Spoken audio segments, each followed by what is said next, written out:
All right. Well, welcome everybody to the after chapter discussion of The Wandering Inn, chapters 9.42E and 9.43L. I'm having a bit of a interesting going on around here with multiple chapters dropping multiple days. Kind of exciting. We'll probably get around to talking about that in a little bit of meta discussion. But yeah, this one's going to be a little bit more loose because it's not quite as much as we usually, not as much content as we usually get. So not as many dire questions or lore drops, but definitely some things that to talk about. We'll start off first with general impressions. If you guys want to speak, go ahead and ping me in reactions and chat. ACD reactions and comments. Also, you just leave questions in there as well. If we get to it. I'll start this off. When I read the first one about Aaron 9.42, it instantly became like my new favorite chapter. I was hugely satisfied and just tickled all over for the chapter. Not the least of which that a piece of my fan art got featured at the end of it, and that was actually really cool. But no, I went to sleep and I took a nap and woke up, and all of a sudden there was a chapter. I'm like, oh, what the hell? Surprise chapter! It was awesome, and it was I was on Aaron, my favorite character, and Aaron's doing her crazy stuff. Aaron has decided to, well, make a beach in the Garden Sanctuary, which is her first real renovation. I mean, we've done some gardening and some farming stuff so far, but this is a big thing, and it's not even her particular garden. Apparently it might have been one from Wistrom, and I gotta say I really enjoyed the way it showed how Aaron is getting more and more acclimated to her powers or the potential of her gardens. I loved how she was fine tuning her beach and saying, a little more rise over there, a little more water here. It just felt very Minecraft. Felt like stuff that we would do in a video game or something like that, and set things up. So I really enjoyed that, and just the bevy of slice of life that happened was really great. So I'll probably inject my opinion again here or there, but Welvu, you had something you'd like to give your impressions? Come on in. I didn't think too much about 9.42. I just thought it was a nice slice of life chapter, but I was really happy with 9.43 because we haven't really been getting a lot of Lionette lately. So it was just really cool to see that. I really like that Yellow Splatters was shown to be a character that does exist, at least a little bit inside her chapter. And yeah, it was just... I like this chapter. It was pretty nice. So that's all I really got to say about it. I'm just glad we got a Lionette chapter because Lionette really does need some development at this... Personally, at this point, I think that she's been developing in like a bad direction. Just because I got the feeling that she was going to go ahead and just ditch everything she'd learned and become like a royal. That was kind of the direction I was thinking she was going, which didn't make a lot of sense. And that was just because she broke up with Pawn, which I didn't quite understand why that happened. So yeah, I feel you. I was just kind of happy to see that we got a Lionette chapter. She's getting some development, and I'm hoping we get more because that whole Callan for royal family, what the heck is Lionett going to do thing should be developed some more. No, I agree. It has been a little while for Lionett. There's been tiny little things here and there, like on the side. Like I figured it would be a really big to do when Mersha first, decided to move out. Go sleep with the new best friend, room with a new best friend. I figured that would be a big note for her. So I was waiting for a little bit of the fallout from that, but didn't really come. There was a couple more important things to do, but no. But I get you. I didn't enjoy Lionett. Mr. Europe, come, grace us with your perspective. I agree that Leonett's character stuff has been a while coming.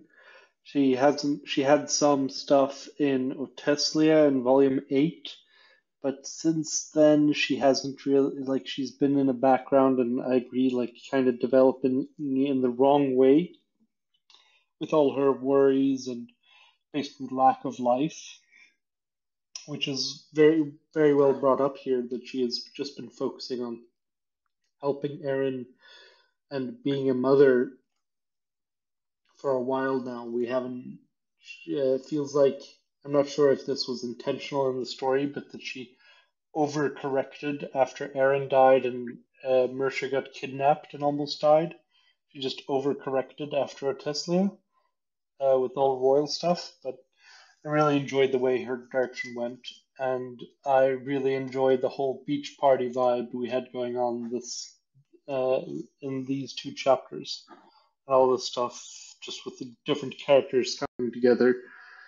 I also, the only strange thing to me is that they've brought up beach episodes before in the story, with Aaron wanting everyone to go to the beach, but everyone just complained that gnolls don't like beaches because they get covered in sand. That doesn't seem to be brought up here at all. Maybe next episode everyone will just be miserable and covered in it. Well, Mersha did complain that she was covered in sand early in 942, Yeah. but I've read it 3 times so far. So it's one of the benefits of being so short. You can just reread it really quick. No, I agree with what you said about Leonette. I do think it's maybe a comfort thing, or just a defense mechanism. Retreating back to how she was before, maybe. To her royal self. When when the anchors of her world are torn away, Aaron and Mersha. And also, I think I just think the mere presence of the Throne Bearers really evokes that in her. Like she sees, I think she feels the eyes of Califer on her more so than she ever has, like before in the inn, because some people from home are watching, and she knows that they're reporting back to her mom and stuff. So I think it's I guess not pure pressure, but excuse me. But I do think that that has a point. I have been wondering if Leonette would be returning home, or how that would be, and if she would. Obviously, her parents don't want Mersha around, so I would hate for that melodrama. But I can also I'll get to it later. I see Eteron is on my list. Yes. I enjoyed both chapters quite a bit. I always like in shenanigans, and this was peak in shenanigans. From Aaron's guest wondering what she's going to do next, and Aaron totally failing, being surprising to everybody.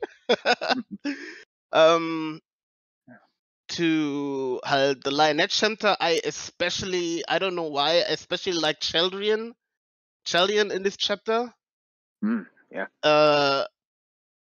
Because you see him, this strategist running his ship even while sipping cocktails.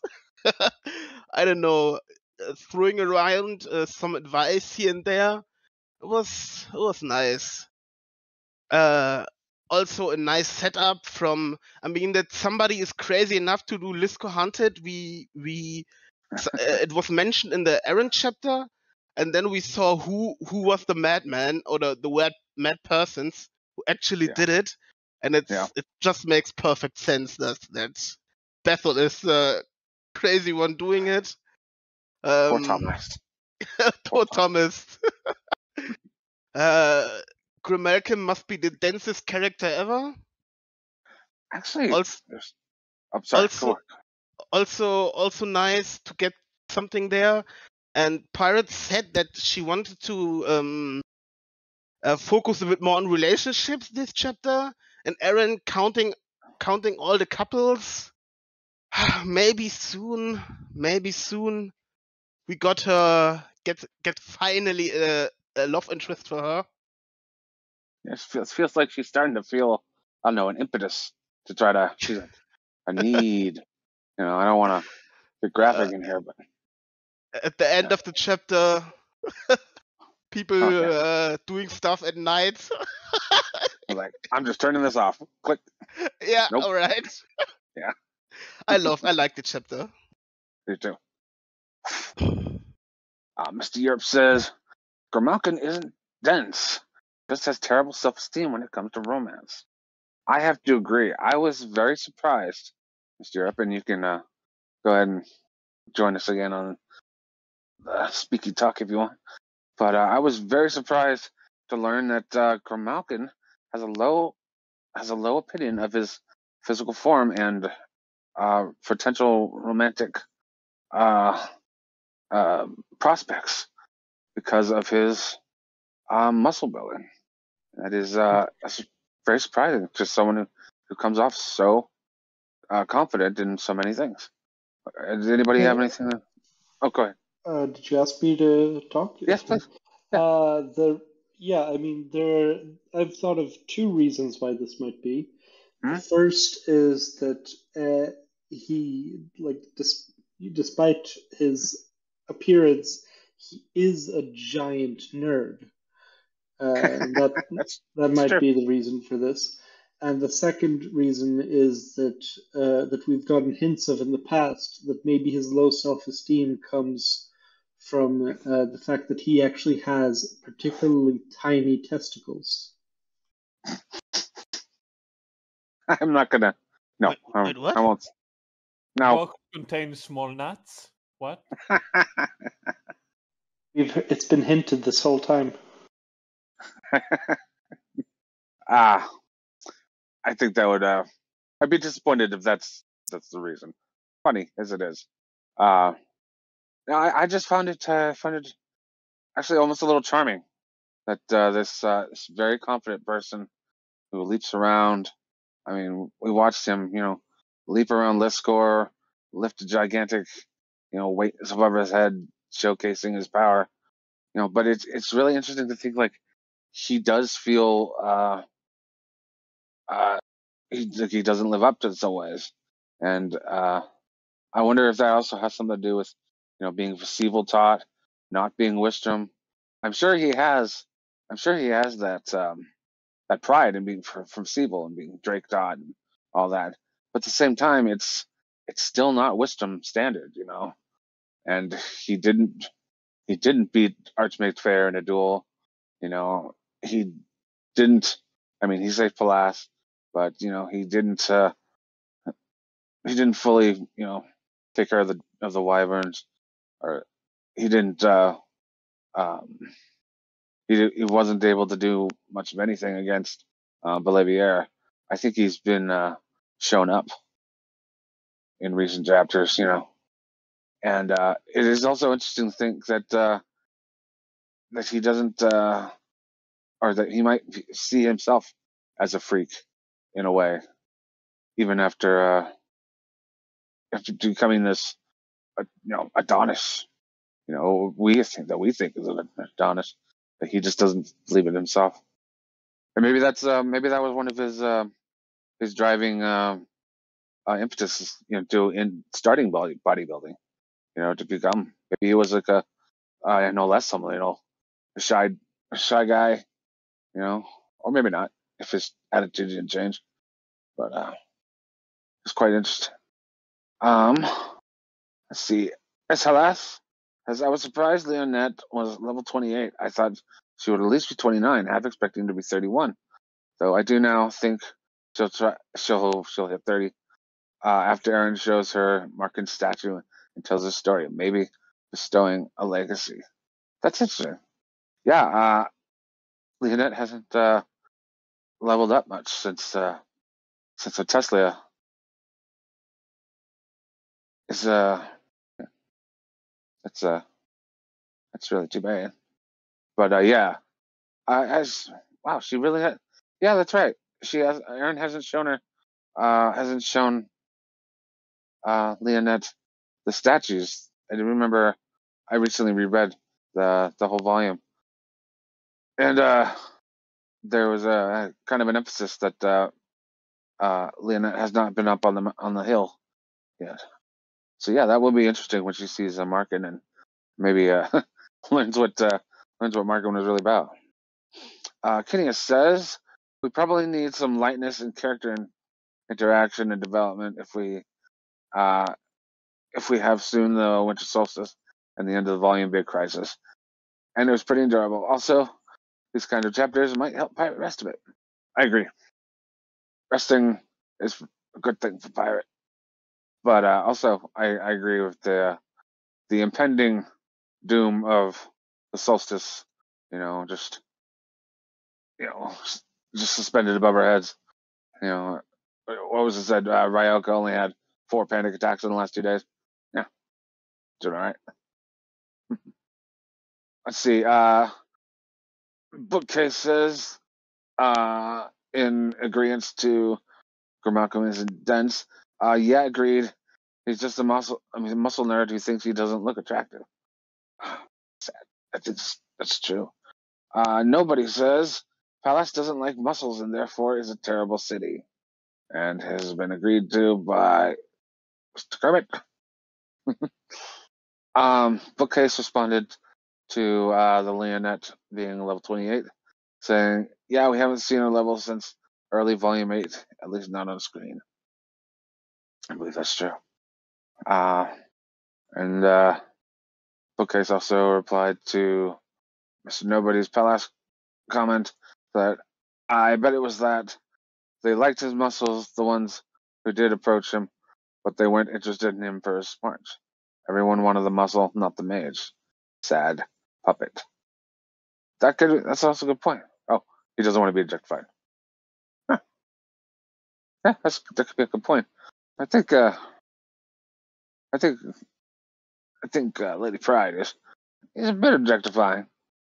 I don't think she couldn't not, but at the same time, I don't know whether she appreciates his brains or not. Just we'll have to see. Pat, and is that like a crab after your name? Anyways, Pat says, well, there are a lot of people who don't like bodybuilder types.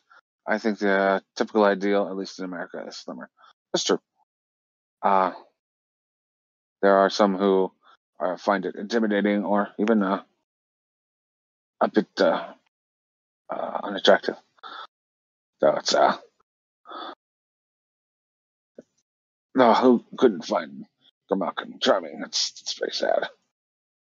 And Kel says, in response to the Leonette leveling, there are so many plates spinning around, so many different things, that it would be nice if Papa could use these shorter, more focused chapters to catch up a few things. That's a good point. What's the status on Zinner statues? Why hasn't she shown Leonette her ancestor statue already? Has anybody contacted Aaron about the other gardens? The dual hands about the general's garden? I've been expecting a few diplomatic types to show up in person to inquire about these things. That is a very good point. I would like to know about these things. it feels like with the coming of the solstice, all those just feel like,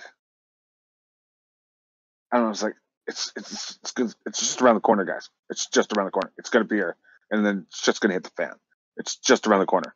It's just around the. But things just keep getting slipped in just before. It's like wait before that. Wait before that. You know, that's what it kind of feels like in the meta sense. But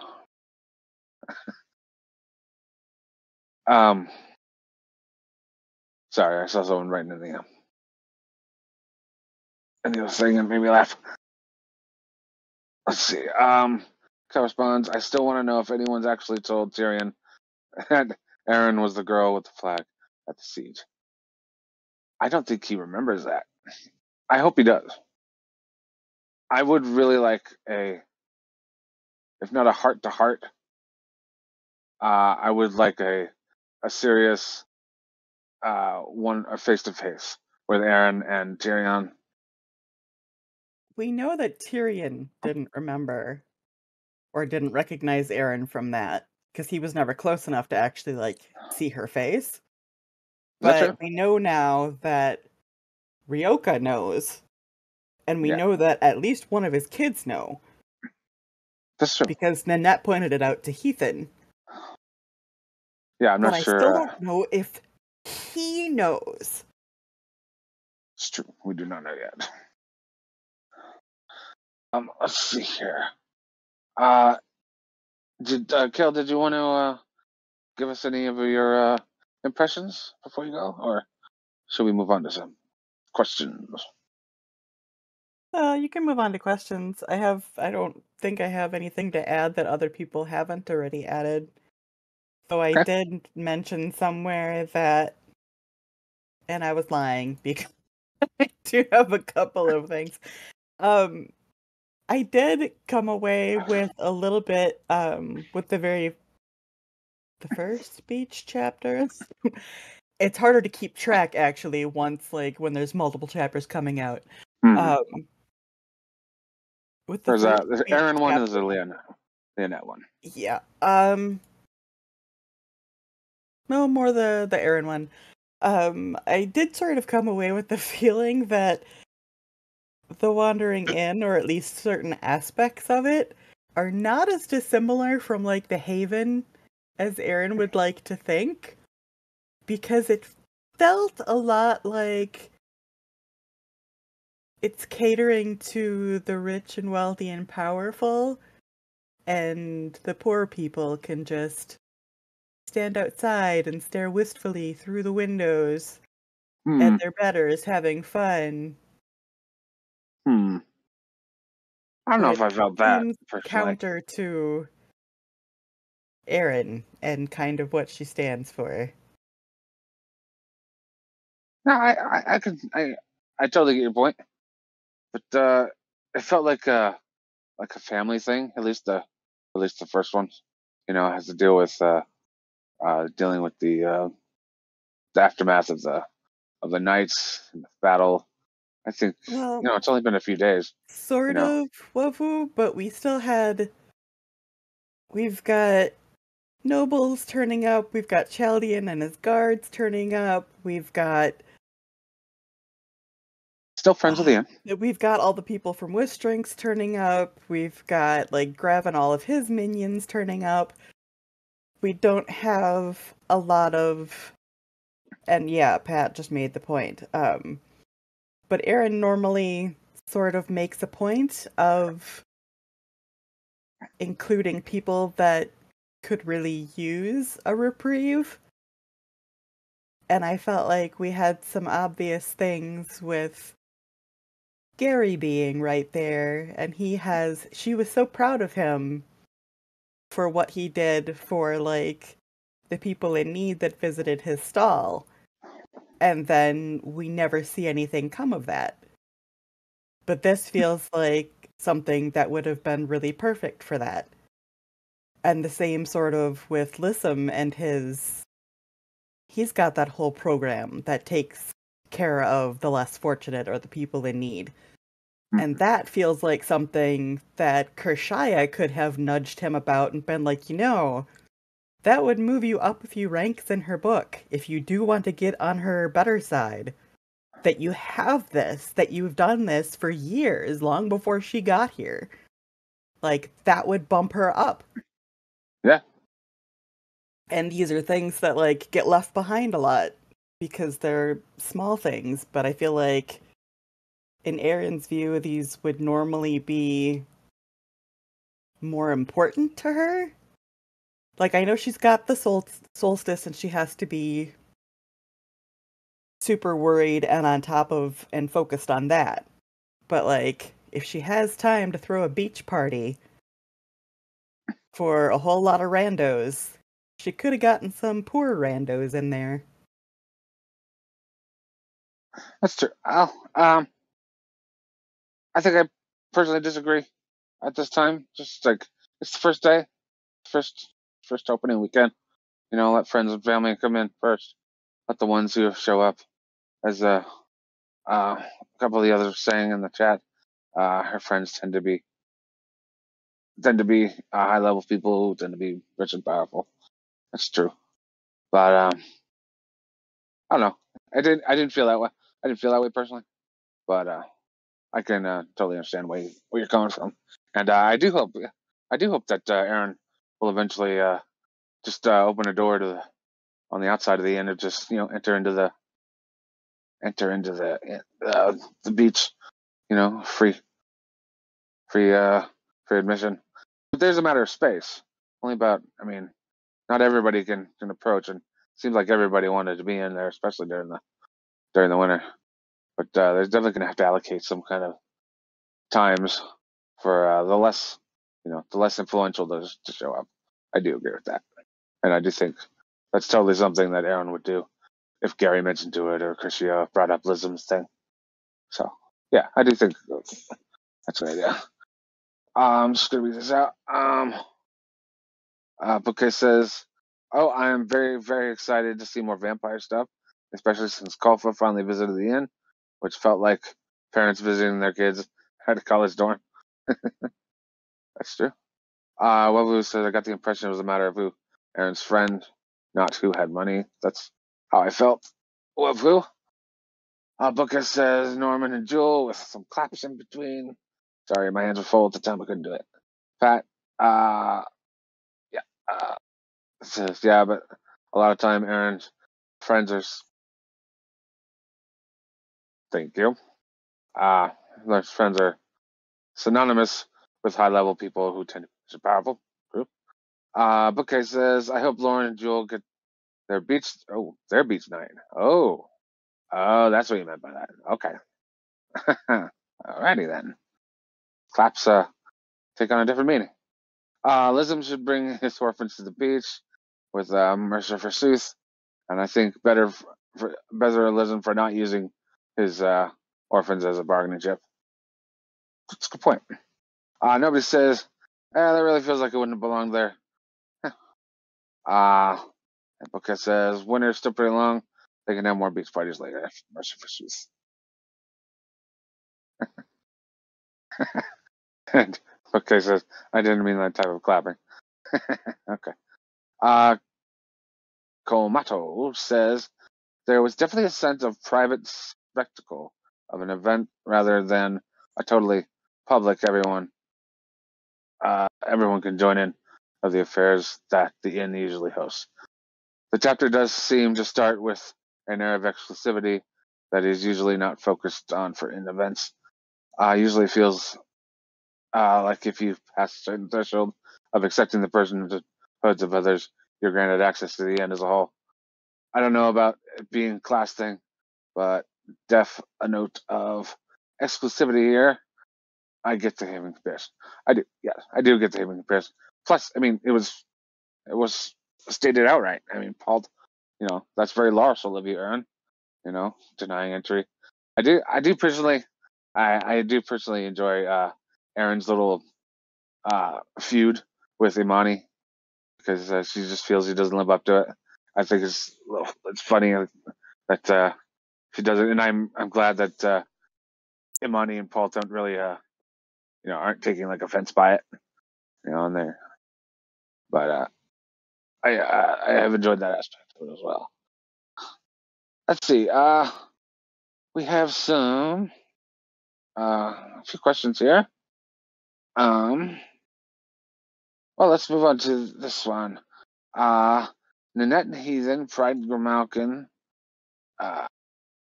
apparently Norman and Jewel, upcoming night event.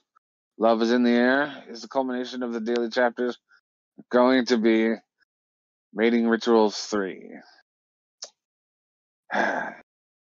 Well, go ahead and ping me if you'd like to talk about that. Mating Rituals 3, that would be interesting. Like I said earlier, I do feel like Aaron is feeling something towards that in a way. Seems, I don't know, in the wake of the not in the wake, but in the building of the solstice.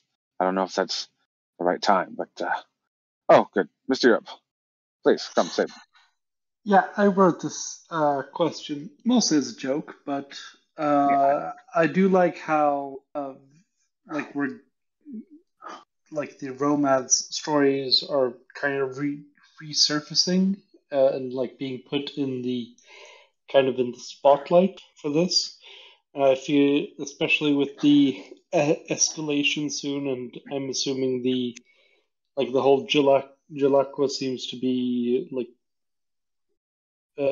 getting married or something like that, and those stories in general are seeing some progress. It looks like an actual story significance, so to speak. I'm really liking that Pirate is bringing that up more, and that it's not just as a side joke or like a very background story like it's been previously.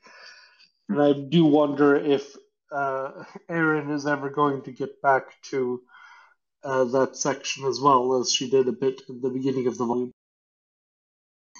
No, yeah, I can agree with that. And I'm kind of for as much detail as the first few mating rituals went into, I'd really rather not see that with about self-hits. I think that would be a little too far for me. Though Vidula hands, that would be kind of funny if you can imagine things coming off.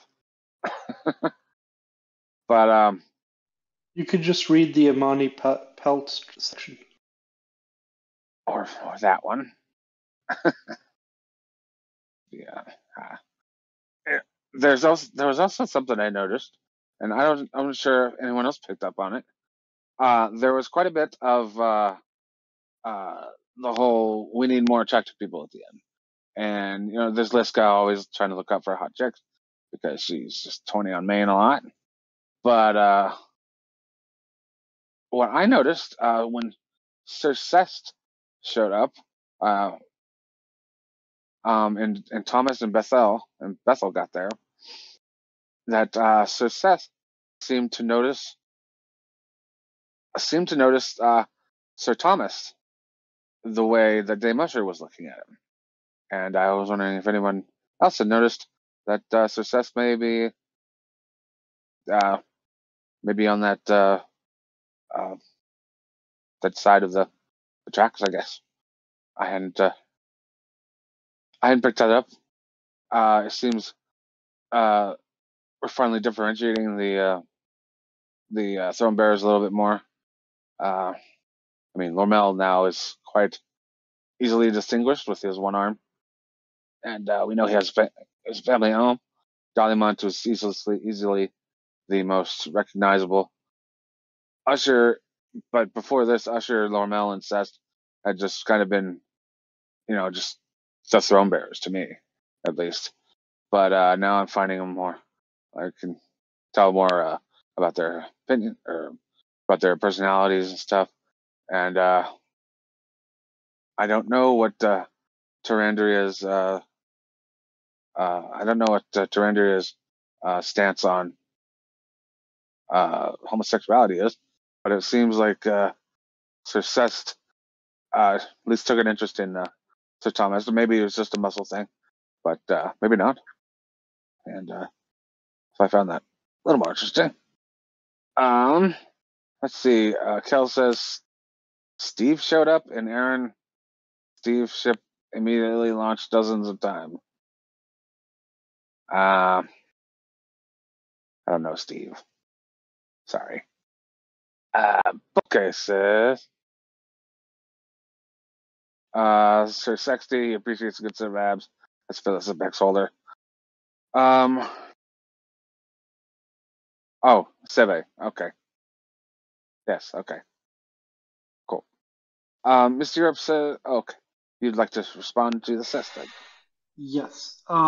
Unfortunately, I think you're wrong completely about Thomas appreciating, or Seth appreciating Thomas. Really? Dame Ushar said, was very happy to see Thomas take his shirt off, but Seth was the line that he gave a look of feeling to Thomas, which made Leonette angry. That wasn't because of the shirt takeoff, it was because he said that he never tries to stop Bethel when there's no point, which is what Seth said to Leonette earlier in the chapter. He's just admiring the fact that this guy also knows that there's no point in dealing with these absurd ladies. Ladies as in royalty, not as in a... or as in noble women, not as in sexist remark, by the way. Gotcha. Yeah, no, I gotcha. I missed that.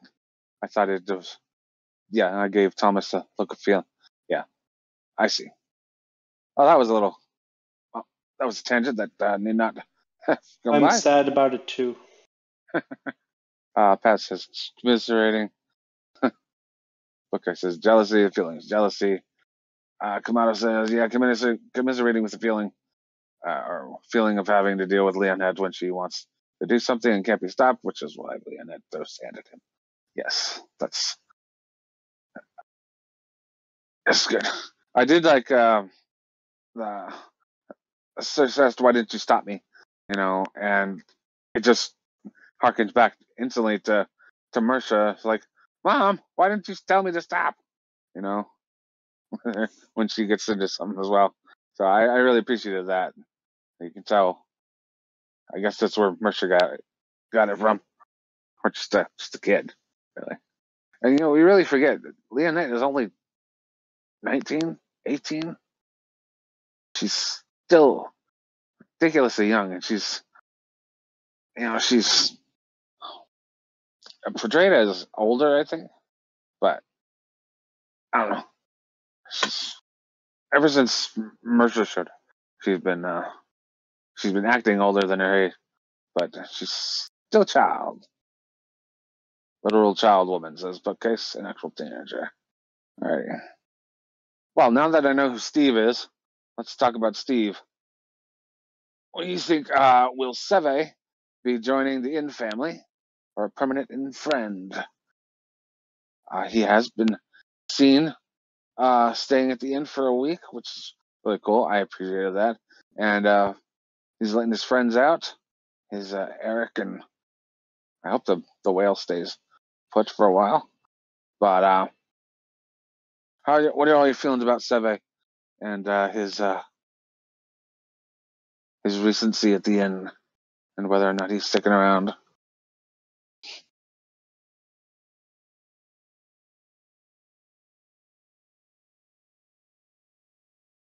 Bookcase says, Seve going to say something about Tomb Home that is going to freak out somebody. I don't know who yet, but it's going to be a scene, I'm sure. So say something about Tomb Home. Like just like a passing comment, like, oh yeah, we used to eat that person, or we used to do that on, meat-eating night, or something more particular.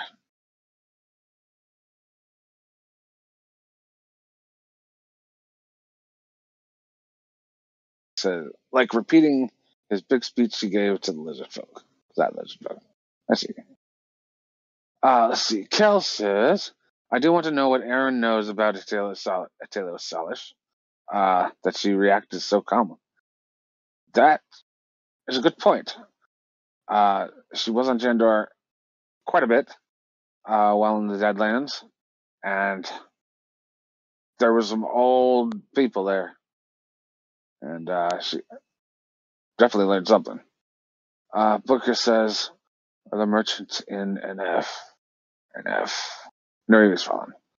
Gotcha. Almighty Nubs says, Severi told the tale of the trip to the inn, so Aaron would have made the connection to Neri and Naravia. I'm disappointed we didn't see her making that connection or reacting to Severi talking about Neri. That's a good point. Though I don't know if he would discuss that one in particular. Mr. Europe. Yeah, I don't think that the Actelius stuff is going to be relevant for now. If like Thieves, I don't know, if his like if he's prominent in chapters, it's going to focus on like his abilities more than anything. I don't think that any Actelius thing would just be Erin talking about like something she knows rather than going into it more. I think that's on the back burner until the like stuff in Chandrar plays out right now. Yeah, I agree with that. He's probably gonna. My personal take is he'll probably stick around for the solstice. There'll be another high level person to be around during the solstice when that all goes down. But personally, I don't see a lot of Actelios Salish lore drops for a while. I don't see anything that would just like anything that could drop right now, or like they could bring up about it right now would just be superfluous after like or a repeat of what we just got. I don't. Yeah. I think it's on the back burner until like an event or something. Yeah, unless Trey shows up on the Zoom call and they have some kind of glaring thing, and Aaron mentions or mediates or something like that, then I don't really see it coming up in the near future. Let's see. Bookcase says, in response to Seve retelling about his in trip in Arabia's Fallen, that was his private side delivery. He may have kept it secret. Courier's honor. Good point. Almighty Nub says, but the skeleton key? And Bookcase says, you got me there. I am interested in the skeleton key. I wonder if it has something to do. Well, the first thing I thought of when I saw key was I thought of the garden, but I don't see how that could be given out. I don't see why Ass would have that. Let's see. Tomato says, feels like Zeve might end up being set up for another black and white morality moment for Aaron, like the whole Golden Triangle Relk thing. Possibly when Tumo does something terrible.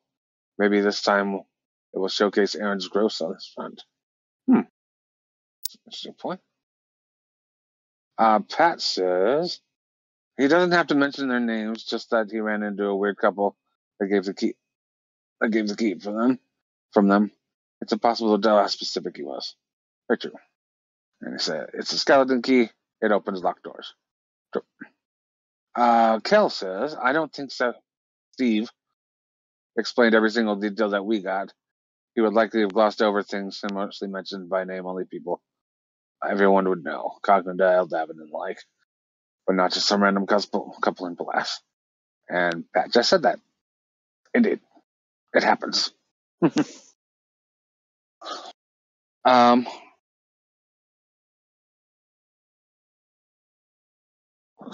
we're gonna move on from that question to let's let's talk about the rise of the paparazzi, shall we? Leonette was a bit how do you say it? Just embarrassed about the idea of being watched a bit, and apparently for good reason, because she was caught on TMZ, the paparazzi channel, and sent out to all the places. Even fed up top. Laughter. Ederon, come talk. Yes, I think this is just a start. It's always like Pirate to like start something like as a joke and then completely blew it out of the water. And I at least hope that this is just a start of like funny of paparazzis stalking and like basically making a funny home video channel. Oh wow. I also think this is one of the reasons Lynette leveled because of the attention and Because she, moderation. because she was seen doing it. Wow. Okay. I think Worldly Princess. I think there is I can see where you're coming maybe a bit of correlation, even how many people know her, how worldly. Man, you can't be more worldly than like how many who knows how many people see you, no from. matter what you do, probably. There's a And difference between worldly and famous, but I'll give it to you. uh, that yeah, and I like I said, I hope it's just the start. I mean, we saw even a level up for this spy and the skills he got. Yeah, that was interesting actually. Anyone know who the spy might be, or just some rando? I think it was just a rando, but maybe not for long. I Oh, mean, hey, that's a why should we get a level up for like some rando? yeah, that's what confused me is we got a level up for that character, and it was And I thought maybe it might be Fiore or something, but it wasn't. So I hope it's just the start. Yeah. that's probably one of the guys who was who Fiore met in her bloody secrets corner during the golem time. Let's see here. Wevlu says there is no way the royal family of Califer won't see it in time. It'll be a funny scene. It'll be FTW tweet edition. I don't know what FTV is. Or AFW. Oh, America's Funniest Home Videos. okay. Marcus Funniest Home Videos tweet edition. That would be funny. Yeah, the bit with the fish is. I do hope that gets sent around. I wasn't quite sure which part was going to be sent around because I think I got myself confused a bit because I was thinking it was the stuff in the beach, but explicitly said they couldn't get in the beach, so I'm just being stupid. So yeah, that is some silly stuff that they got up to. Let's see here. Bookcase says Near said he is sending them copies, and he quotes it in a book. And it says worldly, world renowned, potato, yell at. I get it. We definitely know anything about this by now. Cough, huh? And Kamado says, to me, worldly is more about being open-minded experience rather than about fame. Mr. Yerp, please. What I find interesting about this is that we recently heard that Naravia's Fallen hasn't got any personalities like Wistrom News has, the Naravia News channel. So I'm guessing that it's going to, like the Naravia's Fallen news line is going to become a paparazzi channel. And I think that's what Pirate is setting up, and it's going to be hilarious. I could see. What's his name? Edeline? No. Who's the general? Thalikin? No. Yeah, maybe. The general. Elegant. Yeah. I could definitely see him getting roasted on How Funny His Own Video Network, especially after the whole chess debacle and pommel thing. Oh God, just any pommel beatdowns of any pommel beatdowns during the war. If those are recorded, those would be hilarious. Let's see. Booker says that's why I said potato yellow instead of potato. Okay. Yes, indeed. Come on, I thought it was more Yamato, tomato, tomato thing. Misunderstood. Okay, they're just talking about tomatoes. Will Leonette leave the inn? There's been a to-do about Lionette and her potential future, the way that the King and Queen of Califor have been noting her progress. They seem to think that she'll be back. At some point, it seemed like Leonette knew she would be going back at some point, and she seemed to try to convince Aaron of the fact too. But Aaron seemed to disagree, and to be honest, I feel Aaron more on this. I can totally see an arc of Leonette being in Califor and standing up to her mother and stuff like that. But I obviously don't see it happening in terms of the solstice or anything like that. But if anyone has anything they'd like to add to that, go ahead and put it on in. Let's see. Bookcase says, I fully expect Leon to go adventuring post-solstice, or at least visiting home with Lormel. Dude needs a break. Dude definitely needs a break. They really need to send Lormel home. And so, what do you guys think? What do you guys think the order of events is going to be? If the solstice is the last thing we have for this volume, do you think we're going to have will Numtung and the Porcelain Five reach the inn before the solstice? And that means will we get an entire arc about the burnt half elf attacking the Tyrandians, coming back and having the Porcelain Five fight off him, and then making it to the inn, or will Porcelain Five miss him and he'll attack the later ships? Basically, do you think Numtung, or do you think the Rabbit Eater will make it home before the solstice? And Edoron, jump. I don't think they're gonna make it home quite yet. So not at the solstice, maybe a bit later.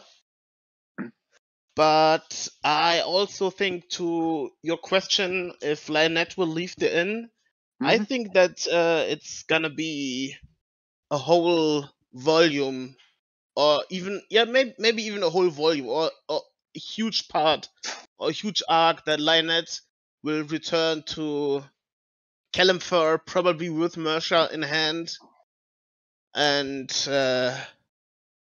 I think the whole inn is gonna split up at some point. Not just Lionette and Aaron, and not just Lionette, but the whole inn is gonna split up at some point, I guess. And it's obvious for me that it's going for it's a little bit of a theory that Lionette is going to Terendria to gather support for fight versus the Six, and somebody else is going there. I think this is something that probably people will notice after the winter solstice, that this problem is huge. Yeah, it's not just And Liscor. It needs to be around. It needs to be spread. correctly. And yeah, when people are going into the new world and have shenanigans there, Lynette is probably going to Terrandria again. She can meet Kara in person, at least. That'd be neat. Wavu, you had something to say. Yeah, for Lionette, I think that she's not going to be going back to Callan for anytime soon. I expect that she'll probably go there when the Wandering Inn becomes an actual Wandering Inn. That's sort of what my theory is that she will just spontaneously be able to travel all the way to Callanfer. As for Rabbit Eater and the Porcelain 5, I don't think that they're going to be back by the winter solstice, because I'm pretty sure that we're probably going to get some stuff with Greydath first. They're probably... I imagine that Greydath is literally just going to climb onto the boat like a helmeted knight, sort of like Rabbit Eater is. Because he did say he was explicitly going to Callanfer to see Rabbit Eater. So if he finds out that Rabbit Eater's not there, I mean, he's a Goblin Lord. He could probably swim over and catch up to Rabbit Eater's boat. Well, they are on two separate sides of the ocean at the present, I believe. But he's also a Goblin Lord, so, I don't think I know exactly where the Isle of Minos is, so that's maybe screwing me up. But it felt like at least Liscor, it felt like the entire continent of Liscor was in the way. But I could be totally wrong about where the Isles are. So, well, actually, we just saw the Goblin Isles, and that was right just before Seve got back to Israel. So maybe it's a lot closer than I thought. But yeah, that's actually that's really interesting. I completely forgotten about Greydath looking for Rabbit Eater. Mr. Europe. Yeah, I don't think that the volume is ending with the winter solstice, first of all. I think it's going to be like the big event before we start setting up for towards the ending. Like, I think we're at most like I think the winter solstice is going to be 3/4 of the way into the novel, and it's going to be fairly soon. And then after that, we're going to start going into like the ending of the volume. And I don't think the Porcelain 5 are making it there in time. I think personally, my guess is that the ending is going to be something finally happening in the colonies. Oh, you mean like or do you mean something like a meeting of the colonizers down there, like just some I don't know what, like, I mean, literally anything could happen because we still haven't seen any of it. It's true. I've only seen the coast. Number not. Seen like a couple of people milling around trying to build bases. Yeah. Interesting. That's that is a big thing. I mean, that's the next big thing that's been mounting. But I have to say personally, I've been under the impression that the solstice is going to be another Skinner event, something big. I mean, I don't know what, but I've been sort of dreading Cassagna, the ability for Cassagna to be able to reach out from the world of the dead. We haven't had. I mean, we could have had a gut punch during the whole Eater Goat incident. I mean, that could have been a lot worse. We could have lost main characters and stuff like that, but we didn't.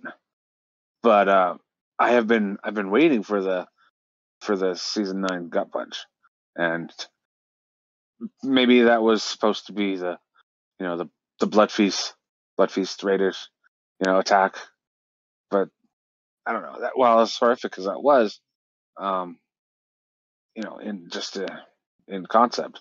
It wasn't the same visceral feel as let's say a Skinner event, or head scratcher or head snatcher, and of course we had a head snatcher incident too. That could have been much worse as well. I mean, we could have lost Elos, or could have lost Infinity Pair or Rastu. That would have sucked. And been gut punched as well. We could have lost the horns as well. They were right there. But I'm still waiting for the. Okay, go for it. No, just to explain my reasoning for a second is that we're still in the 940s, like early 940s now. Even with the daily chapters, we'll just barely make it up to like the later 940s with these dailies. No, like the last one that ended before like the 50s was like volume 4, and it feels like the winter solstice is like approaching pretty quickly, and it's been several volumes since it was those few chapters in a volume. I'm just guessing that I don't feel like it's that far away to the winter solstice. I think we're gonna finish this off and then get like a few chapters and probably something happening in Chandra with the Prophet and Kelt, and then the winter solstice comes. And then we get like up towards the ending. Yeah, I guess I went off at a bit of a tangent there, but I was to say that I did feel like the solstice was going to be the gut punch at the end, and that would be the end of the story. That would be the end of volume 9. Then we move on to 10, and the 10 would be exploring the new lands and stuff. But I could be wrong, but it did have the. It felt that was what we're leaning towards, at least how we were going to culminate, but perhaps not. Perhaps not. Okay, says with how the winter storms have been, how bad the oceans were for Seve, I doubt they make it for the end before the solstice. Okay. Almighty Nub says, ending could be the fight at sea with Irix. Thank you. Followed by a fight on land versus Azzy. That would be. God, can you imagine surviving the freaking crazy half elf, only to get on land and having to fight Asgrass? Jesus Christ. Kel says in response to Mr. Europe, kind of like Aaron's death in volume 7 was well before the end of the actual volume. Was it? That felt very much at the end, but okay. Booker says maybe the volume 9 gut punch is that there is no gut punch. Let everyone live. Maybe. How many chapters ago was Aaron level up to 49? Do we think she could level from the solstice on chapter 950 or something? That would be interesting. I would kind of enjoy that. That would be be like a little bit of a Ichiro Oda thing to do. I don't know if y'all read One Piece, but he likes his chapter numbers. Bookcase replied, 931. She leveled up Witch since then. And then Mr. Europe replied, ooh, that's why Pirate is numbering the dailies unlike last time. Aaron died before the solstice. 9-parter. That's true. Aaron did die before the 9-parter. That is very much true. I did forget that. That was a major event. Let's see. Kel says I misremembered. Aaron got shot in 761. There was 762, and then all the solstice chapters was done. I see. Thank you, Kel. Let's see here. What was that thing I was going to mention? Wow, it's like stupid brain. If you have it written down, it's just not in your head. we did that one. We did that one. How do you think Leona's family will react to her becoming friends with the ladies of Israel? Will they be angry, or will they be angry at her being caught on camera assaulting a fish?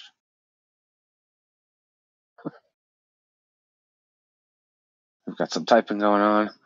Woo, come, please.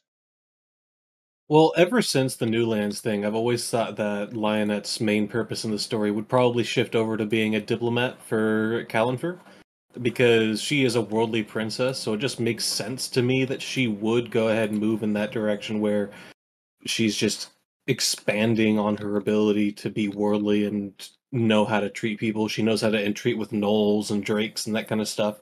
So it just makes sense that eventually her path is going to end in sort of a diplomat kind of role. I can totally see that, and I can also. I don't know if anyone else has noticed, but it feels like Erin is sort of building up her own court around her. Like, she has her castle, she has her castellan, or her diplomat in Leonette. She's got her own knights. So I've kind of been slotting people into roles that way, in my way. But I do feel like Leonette is definitely one of the diplomats of the thing, along with Yowerland and some of the new hires and stuff. But I would love to see Leonette take on that role for not actually at all in the name for Calenfer, or maybe in alliance with Calenfer, but in the name of the Wandering Inn. Maybe being there for franchises, or if the inn actually ever moves, or if the garden or the door manages to find travel from farther away. So that would actually be really neat. Okay, says Fish Slap is going to be a global event that changes the way people look at TV. That would, it'd be really funny if they just call it Fish Slap. Almanub says if the Queen gives Leonette shit for the fish video, Leonette can just shut her down by telling her that she leveled the punches class. Do that. Bookcase replied, you probably already know since leveling up changes her dowry value. Ooh, that's neat. I didn't even think of that. That's a good. Imagine your bank account just. Anyways, well, we do seem to have come to the end of the discussion topics. I'd like to open up the floor to anybody who has some finishing thoughts or other questions they might want to add. Please feel free to put them in chat or ping me if you want to talk. Give us your final thoughts, and we can either keep going a little bit or start winding down. It's been a good chat, I suppose. Oh, we're losing people. Okay. Well then, thank you everybody for coming. It was a very fun couple of chapters and a good time chatting. So